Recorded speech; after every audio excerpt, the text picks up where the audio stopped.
In patch 1.38, Labcoat was the only remaining character from various characters that were nerfed in terms of their meter gain that was still stuck with a 50% penalty on her old bar gain.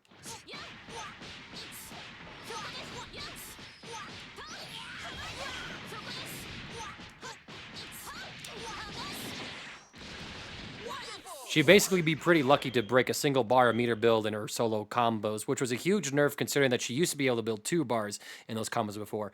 Characters like Gogeta Blue and Vegito Blue also shared in this nerf, but those were reverted slightly, allowing them to build 1.5 bars in a single combo, down from their original 2 bars in a combo, but up from their 1 bar in a combo in the previous version after that world tour a couple of years back. Labcoat's meter penalty has been reworked slightly. She now builds normal meter on everything except for her medium normals, so 5M, 2M, and jumping medium now reduce about half the bar that they used to. This, combined with the increase in meter gain that she has, now results in her being able to build 1.5 bars in her combos.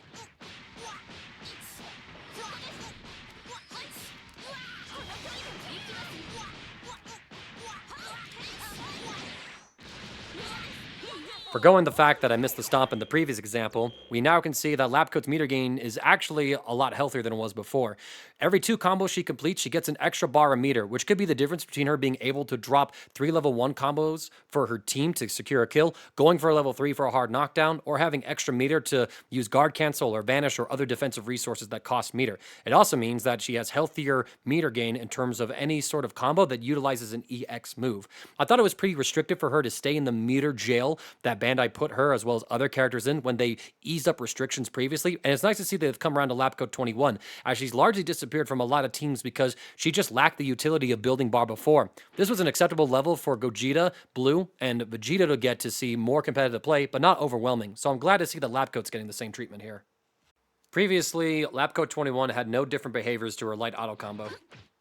The third attack is the throw, so you'd like to be able to tick throw into this in some means. But no matter how much you delayed, you weren't able to get it. Now you can hold forward during Labcoat's light auto combo to delay the second hit of her 5LL. However, there is a little bit of a twist here. If the opponent is standing, it'll still hit.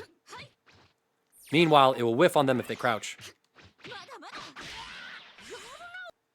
Out of all the light auto combos that have this buff to allow them to tick throw, I think Labcoat is actually one of the worst because the startup on her third hit of her auto combo is so slow in this version. You got a whole half a second to react right here, and a friend of mine, Silver Tabby, and I played a couple of games, and he was pretty adamant about showing me how bad this was as a mix-up tool, and I could pretty much react to it every time. I like to see this sped up in the future, so it's a better mix-up tool for Labcoat 21. That, or the fact that I was on the lookout for it, and Tabby was insistent on spamming to prove it was bad, thus reducing the mental stack I was worried about, made it easier to react to. I think you get away with this every now and then, but you definitely shouldn't overuse it. The last change to Labcoat 21 is to her B assist. Previously, if you were able to successfully block something using this assist, you got no bar for it. This was in line with other barrier assists like Android 18's. And just like Android 18's barrier assist, now if you're able to block something with Labcoat 21's barrier assist, you gain some bar. It's almost a full bar in this particular example here, which again is a nice bit of utility for this particular assist to have, but I don't see people running this over her C assist, which is a pretty good beam assist in general, or her A assist, which is still one of the best Lariat style assists in the game, even if it doesn't have real lockdown anymore.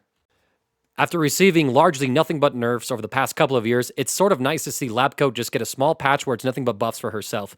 She still has plenty of nerfs stuck within her kit, such as the block stun on her mediums being absolutely atrocious so that she can be pretty much called out for any bad routing in terms of her block strings by an invincible reversal, but I don't really see high-level players exploit that too often, as it still feels like they're all respecting them as if they had their old block stun. The fact that she builds more bar makes her a more fun character to play and less frustrating to manage your meter around, giving her better utility across the team and making her more attractive as an overall pick. I still think she's a good character and a fairly strong one, but I also think that at this point of the game's lifespan, many of the other characters who have been receiving nothing but buffs for the past couple of years have largely outpaced her in terms of utility, damage, and resource management. So I wouldn't mind seeing a couple of nerfs get reverted to her, or if Bandai can find a couple of other interesting ways to buff her. So we'll see what happens with Labcoat 21. That's it for all the characters in the patch 1.40 and 1.41 changes. I did miss a couple of changes in patch 1.42 since I got most of the character videos done before that patch dropped. So there's going to be one more compendium video going over the 1.42 changes for various characters that I missed after this Labcoat one. I appreciate y'all watching these videos. throughout. We'll see you in the next video.